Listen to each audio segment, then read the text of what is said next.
Welcome to Beyond Rockets. Hope you're having a great day. My name is Clark Dunn and I'm your host. Get ready to enjoy some awesome conversations from Huntsville locals about cool work they are doing right here in the Rocket City. You can connect with us on social media at Beyond Rockets, and if you're interested in doing a podcast yourself, I'd love to hear from you. You can visit my website, beyondrockets.com today, or connect with me on LinkedIn at Clark Dunn. Sit back and enjoy this episode of Beyond Rockets. Well, welcome to the podcast. Thank you. Yeah, I'm excited to have you here. Would you like to introduce yourself and we'll get started? Yeah, so my name's Anusha Davis. I am the Vice President of Retail at Crunkleton Commercial here in Huntsville. I was born and raised here in Huntsville, and I've been in this industry for 12, almost 13 years. I started right out of college. Wow. And so, yeah, Huntsville, I mean, you've been a part of a lot of the developments. That's like, it kind of had your hand in a lot of different things going on. A lot of the new, I mean, every time there's a new announcement for a retail thing coming to Huntsville or whatever it might be, I always see you posting about it. So I'm excited to have you here and kind of talk through that. Before we dive into talking about kind of the landscape of commercial real estate here in Huntsville, give us a little background on kind of your journey into the commercial real estate realm. Because I know you went to Alabama and then went to UAH. Talk a little bit about getting into commercial real estate. Yeah, so I actually went to school for communications. Believe it or not, I wanted to be a journalism major. Well, I actually wanted to be like Nancy Grace, if you remember Nancy Grace. So that did not happen. And when I got out of college, I could not find a job in journalism, like a news reporter or anything. It was very, very tough. So I kind of fell into it. My family, not my direct family, but my great uncle and uncle, they own Yedla Management here, which they're big hotel developers. So I started working for them on the management side, you know, learning a day at the front desk, learning a day in housekeeping, learning a day in maintenance, which didn't go over very well. And I realized that I was very interested in the development side, but my great uncle, you know, told me that they just didn't have a team big enough here at that time to teach me development. So he suggested I go get with a commercial real estate developer, learn, and then come back. So that is what I did, and I never intend to go back. And I mean, it's incredible because, I mean, we were talking a little bit about it off air, just the boom that Huntsville has had. But I think it's interesting, too, is you kind of, like, you're working sometimes with small businesses, small business owners, you're working with big retailers, but you yourself have also been a small business owner. Yeah. Talk a little bit about that, because I think, I mean, a lot of our episodes are with small business owners. That's kind of why I started this. It's obviously evolved over the years, but talk a little bit about kind of getting into the small business realm that you did. What was the industry you were in, and talk a little bit about that experience. So I was in commercial real estate at the time, and I was working for Crunkleton, and we developed the garage at Clinton Row, which, you know, very, very big staple in our downtown community. So me and a partner of mine, Megan, we saw a need for a ladies' clothing boutique. So Megan used to have one a long time ago, and she wanted to do it again. So we decided we were going to open Kennedy and Row. Loved it, loved the experience. Owning a small business is very hard, and I have so much respect for all the small business owners. So what that did was just give me, you know, so much experience from the other side of the table. So having to go in and, you know, do my own lease and negotiate my own tenant improvement allowance, and then, you know, build out my own space. And then it really helps me still, because my passion is and will always be small business, because I've been there, understand, you know, what they're going through and what their needs are. Yeah, I mean, I think it's, you know, it's interesting because not a lot probably in your industry are on both sides of the table. And you kind of had that experience of being on, you know, the receiving end of getting a lease and figuring that out from the business perspective. Like, does this fit, you know, our model? Does this fit our revenue streams? Does this fit what we envisioned this thing to be? But then you also kind of know the back end of how this lease was put together and how that all works too. And that's it's a cool kind of dynamic. So, I mean, Huntsville's, anyone listening, anyone that's from here, anyone that's lived here for a little while, Huntsville's commercial scene, commercial real estate has just blown up. Talk a little bit about kind of from your perspective being in it, when you kind of saw that sort of needle kind of go in the direction that we've seen the last couple of years. Yeah. So I would say, as I told you before, you know, I had my first baby in 2019, and I was able to take somewhat of a maternity leave, you know, work when I needed to, and, you know, at home, but take care of her. And I had my second baby January 2022. and I was not really on full maternity leave. I was working in the hospital bed because we just had to. It was so busy. And then, working when I got home, obviously I was at home with her and like had no sleep. So, working as much as I could, but it was it was not really maternity leave. So when we saw that needle kind of move, we would say post-COVID, 2020 is when everything started going crazy, and it's just getting crazier. And, with all the announcements and all the jobs and everything going on in the city, people from outside of Huntsville now, big institutional investors, everybody has their eyes on Huntsville. And I mean, it's incredible. Like, did you see it as though it was just like a quick flip of the switch, or did you see something in like the work you were doing in the commercial real estate, kind of the growth of Huntsville kind of gradually get there, or did it just seem as though it was just overnight and it was kind of the secret of Huntsville's out. People know about it. People are like, everyone's eyes now are on Huntsville, so your job is crazy. Yeah, so I would say my first 5-6 years so that was starting in 2014. It was gradually. But then when 2020 hit post-COVID, it was like a flip of the switch. It was crazy. And then, that's when people were thinking Huntsville's the hidden gem. And those, people that were getting into this market were really lucky. But now everybody has found out about this gem. Yeah. The secret is out. I mean, it's an interesting thing, because I think most people that maybe have seen Crunkleton signs, maybe there's a little bit of a misconception of, oh, Crunkleton owns this building, but that's not the case. Talk a little bit about kind of that model that you have and kind of how you've built your sort of your book of clients and kind of grown your business within Crunkleton, and how that all kind of works hand in hand. Yeah. So, it is a big misconception. And I think Wesley would love for people to know he does not own everything that the sign is on. I mean, that would be amazing. But, that also means people call him all the time when they see a sign. But no, so we are just, we are a team, and, the Crunkletons do own and, have developed several things. But we are each our own individuals along with being a team. So we're brokers. So, there's someone in my office that really focuses on industrial, another guy in office, and I focus on retail, more of that boutique mixed use retail. I work on a national level, so with national clients that will come here, but then also a lot of local. I focus primarily on like mixed use developments, so like Stadium Commons, our front row. But also just, shopping centers, like a Publix anchored shopping center or a neighborhood center. Yeah. So we each have our own specialty, but we all do work together when it comes to figuring out who would be the best on a certain project. Yeah. And so this episode will come out at the beginning of 2026. And so you mentioned two of the developments that I would love to talk about, Stadium Commons and Front Row. Let's talk about Stadium Commons first, because I think there's been, as of this recording a few days ago, you were posting about new, I think, retail stuff coming into that area. Talk a little bit about, maybe for those that don't know about what Stadium Commons is, what it is, and kind of as we sit here at the end of 2025, what's currently there and what's expecting to be there in 2026. Yeah. So Stadium Commons is a major mixed-use development off the Parkway. So if you're in Huntsville, it was the former Hollywood 18. It is now, I can say, it's where Hattie B's is, because they're officially open. But it's a massive mixed-use development that is surrounding the soccer stadium and John Hunt Park. So we have over 100,000 square feet of retail. We'll have office space, apartments, and a hotel on site, along with the parking garage. So if you drive by it, you will see the first phase, which is up, and also the parking deck, and also Hattie B's that's open. Yeah, and I mean, you've had some announcements as of this recording of some other things that are coming, but it's incredible. Like, if you're listening and you're from Huntsville and you remember it being Hollywood 18, I remember going there all the time on like school field trips for movie, whatever it might be. Like, it sat there for a little while. I mean, the process of something like that to happen, like, how long did that process take? Because I mean, I feel like it sat there for a while, then the construction finally tore it down, then rebuilt, but now it's just been moving really quickly.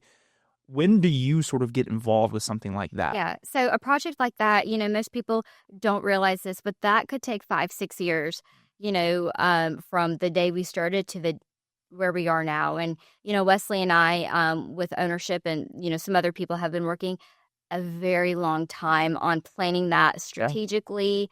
You know, hundreds of different plans. Working with the retailers, working with Hattie B's. That took a very long time to get them to come to Huntsville.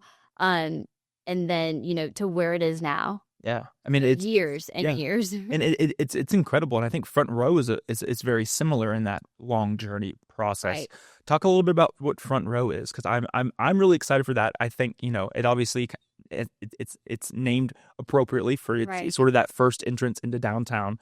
Talk a little bit about what that project's going to look like and kind of where we sit today and where people can maybe like see it looking like in 2026. Yeah, so that is another massive mixed use development in downtown. It really is a game changer for downtown because to me, it's truly changing the landscape. I mean, if you're driving by downtown, if you're driving in downtown, it is a massive project. So we have 47,000 square feet of retail space there with office and apartments. So that those tenants will start getting announced sometime next year, and I would expect some of the tenants to start opening up in 2027. Yeah, I mean it's incredible. Like, what has looking at all these, this current landscape with these new projects, some of the current projects that are already been going on, and the volume of retail space available in Huntsville.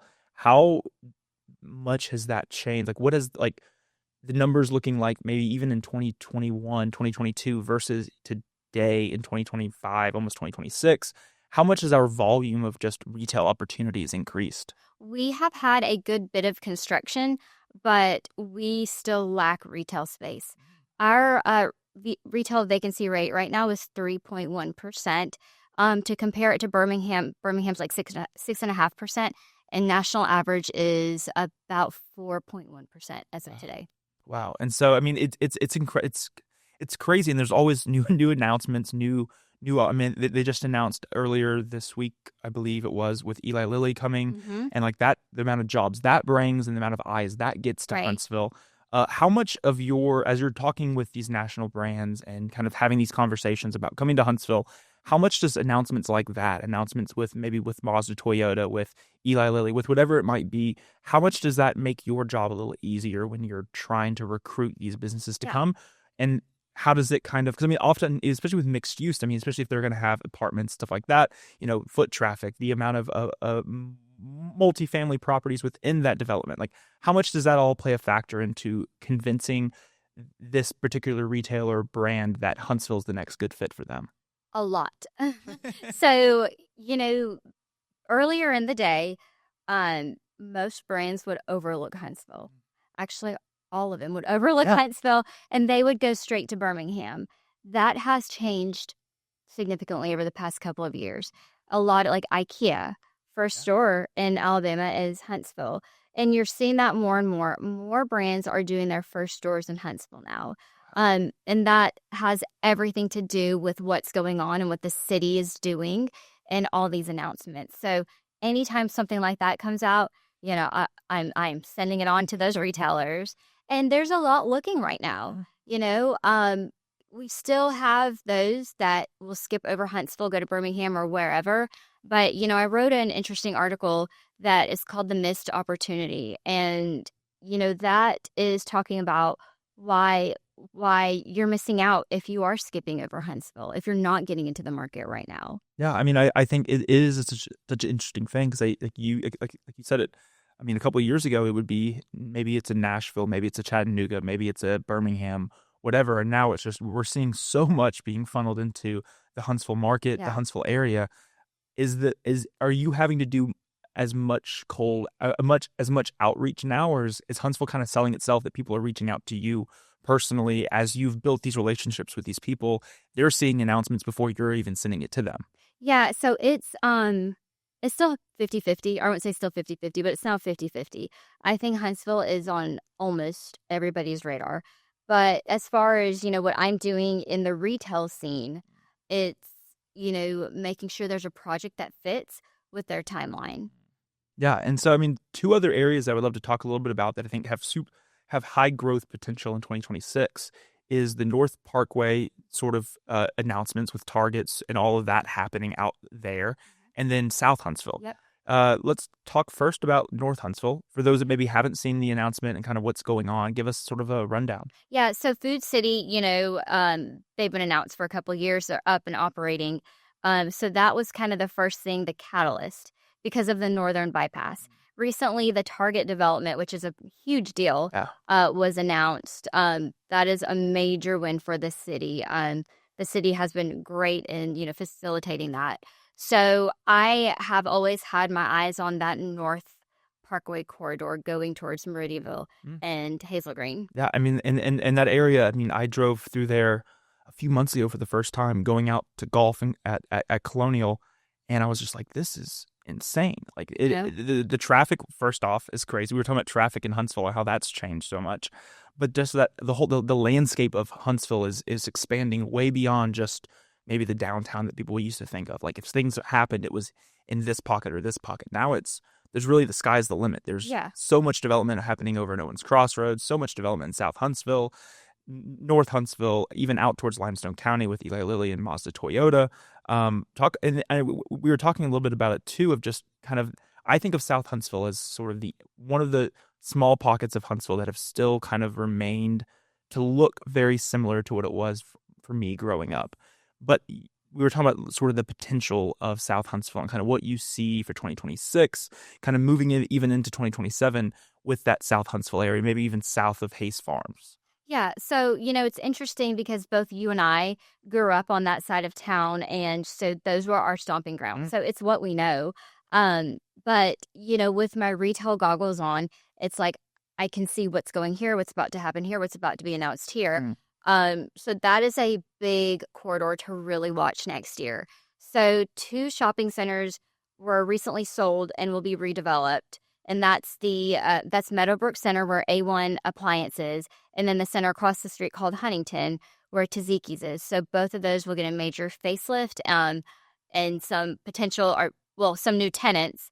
So that'll all start happening this next year. Wow. And I mean, it's incredible because I think, I grew up right there off of Meadowbrook, like right on Hillwoods. Like it's such that area, like you said, it is such a nostalgic sort of spot for me. And it's remained outside of Hayes Farm kind of relatively the same. Like there's been new groundbreakings, there's been new announcements, new restaurants, stuff like that. But overall, the area has kind of looked the same. And so now seeing in 2026 some of these redevelopments, some of this, a fresher look in South Huntsville, it's going to be super cool to see. I mean, it must be difficult from your perspective as you're, working on these jobs for years and knowing about what's coming on. How much of as you're looking with those retail goggles, kind of thinking, are you trying to know from your perspective what you can and can't tell someone else about what's going on, and how do you kind of remain aware of, hey, this is something that I can publicly tell this person that's coming and wanting to invest, and this is maybe something that I can't, and how do you kind of find that fine line between maybe what's public knowledge and what's not? Yeah, and that's really tough. But I will say in this industry, knowledge is power. And being here, boots on the ground, we have a lot of insight into what's going on or what's about to happen. So, the new Target development that was just announced, we knew about that for 6 months prior, Wow. maybe longer, probably longer. When everything was still in talks. And so, I had so many people that I reached out to buy this land I had for sale nearby.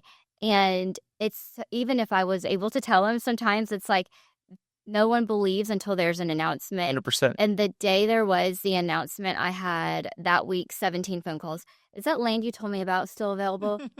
Nope. Yeah. Under contract. Yeah. And how I think there is like a balancing act with maybe announcing new things, because you don't, especially with the Huntsville market, and I mean, really any area in general, you don't want to announce something too early, because the worst thing you can do is announce something and then people are just kind of waiting for something to happen and nothing's really moving.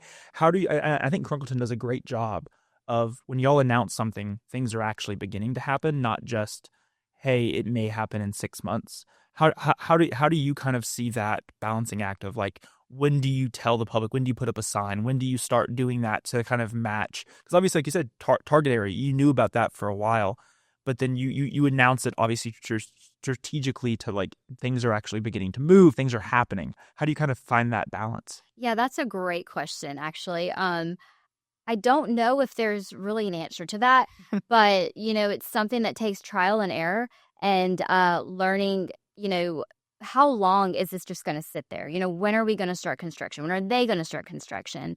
Another big part of that is we never want to see, like, we will never, on all the other, development firms here, real estate firms here that, focus on the retail, do not want an announcement to come out before the lease is signed or before the deal is done, because that has before and will and can potentially kill that deal with that retailer, whoever coming to the market, or another retailer because they got spooked or something was, happened. Or so that's something that we just want to be very careful of, and hope the public is careful of that too. Yeah, and I think I think y'all do such a great job of balancing that, because it is such a, you want to tell people that things are happening, but you also want to make sure things are like the whole adage. And I think I've learned in business too, is that they're not a client until they're a client, until they start paying or until they sign something in. Yeah. So like, though you personally are like, I think I got this. It's like, well, until they actually do this or do this, they're not really. They're still like, they could technically leave. Right. And so you're trying to find that balance. Another area that I would love to talk about as we kind of wrap up the conversation that I spent a ton of time in for the last 4 years was the Lincoln Mill area. Loved the area. I had an office at Lincoln Mill for right out of college, full time in the business. That's where I grew the business. And that area, I think, is such a unique thing. There's the vessel is going to be opening up. They actually just reached out to come back on the podcast, so I'm excited for that. But that whole corridor, kind of right outside of downtown, has seen so much development beyond just maybe the Lincoln Mill development that y'all are working on, but just that whole corridor. Talk a little bit about, and I think I think that's kind of a hidden gem a little bit amongst people in Huntsville. That it's like, oh, I haven't really been down there. What's really going on down there? Give us sort of a kind of what people, because I think there's so much happening right there. And I think it's a great spot. And if you haven't been to Salt, highly recommend. Yes. So, I think Preservation Company and Holtz Leather and that project, they did a fantastic job. They, kind of opened up that area along with like Brooks and Collier. And there's just now a lot going on there. So Wesley bought Lincoln Mill in 2020, right before COVID, like right when the pandemic hit. Yes. And he's done an incredible job with it. So, with the office, you had an office space there. And then we together leased that retail. And Wesley's really big, and, we're really big on our team to make sure that we're correctly merchandising projects. So that's something that we waited and are still waiting for, that large restaurant space, because we want to make sure it is the absolute right fit. I see that corridor like just continuing to grow. I don't know if you remember this, but the Roses Center was a Winn-Dixie a long time ago. Okay. And I'm hopeful that, when Roses leaves, that will become an anchor retail that would further improve the area. Yeah, I mean, I think that whole area has so much potential. We've seen so much growth in it. The farmers market that just opened right across the street, across from Holtz, is incredible. It's such a connector, especially with the Northern Bypass, like that connection with Meridian and kind of where Food City is and Target. Like, there's just so much synergy happening in that area, kind of leading you into downtown, running right into Front Row. And so you have all these, like, these things aren't happenstance. These things are 5 Points. Yes. That's another big area. 5 Points is 5 Points has so much potential. I could talk about 5 Points for days. Me too. We need to do another podcast. Yeah, 100%. I like my wife and I. Our first place we bought was in 5 Points, and I mean, we still talk about. Oh, I wish we still lived in 5 Points sometimes. Like, there's so much potential. There's so much that could, and I think we're kind of on that brink, from my perspective, that like I think we're going to see some things happening. Yes. So there's about to be a couple of announcements. Okay. In 5 Points. So that'll really change that area. Eric and I have a building down there, the former Heidi Elnora bridal store. Oh, yes. That was right next to that's right next to the 1892 building. So we are about to have an announcement on that building. And then also the 1892 building will.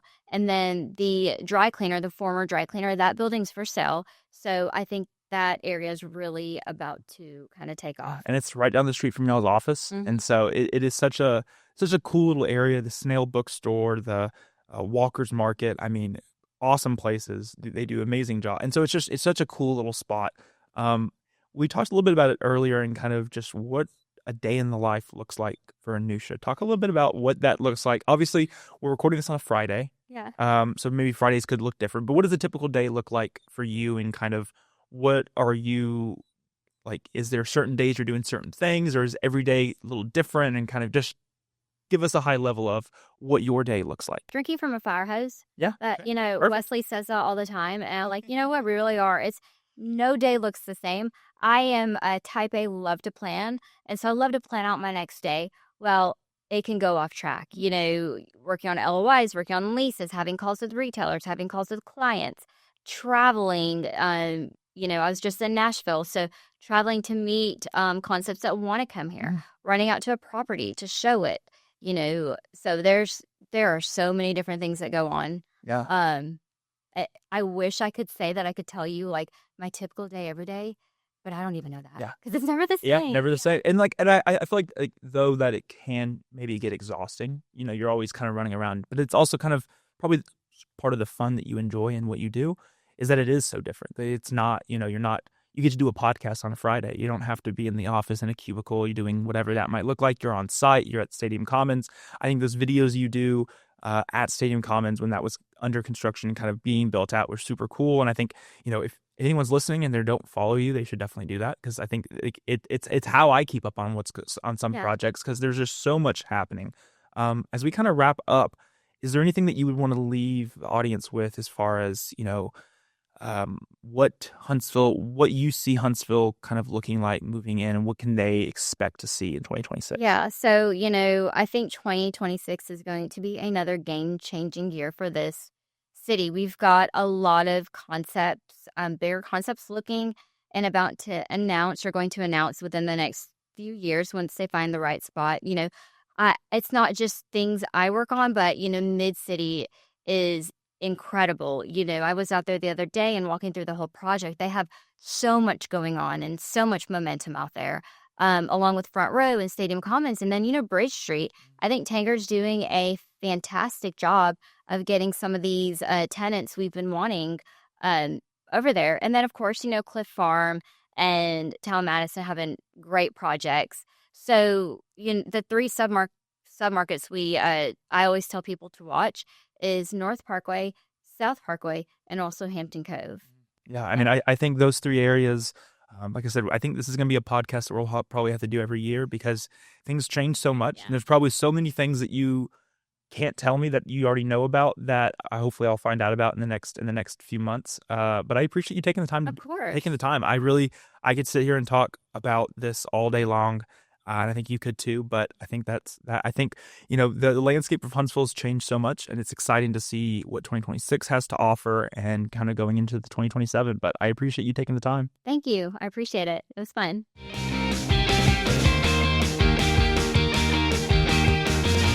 Thank you so much for listening to this episode of Beyond Rockets. Don't forget you can subscribe to the podcast wherever you listen, and on YouTube at Beyond Rockets. Be sure to follow me on Instagram at Beyond Rockets to stay up to date with new episodes as they are released. Thank you so much for listening, and I hope you enjoyed.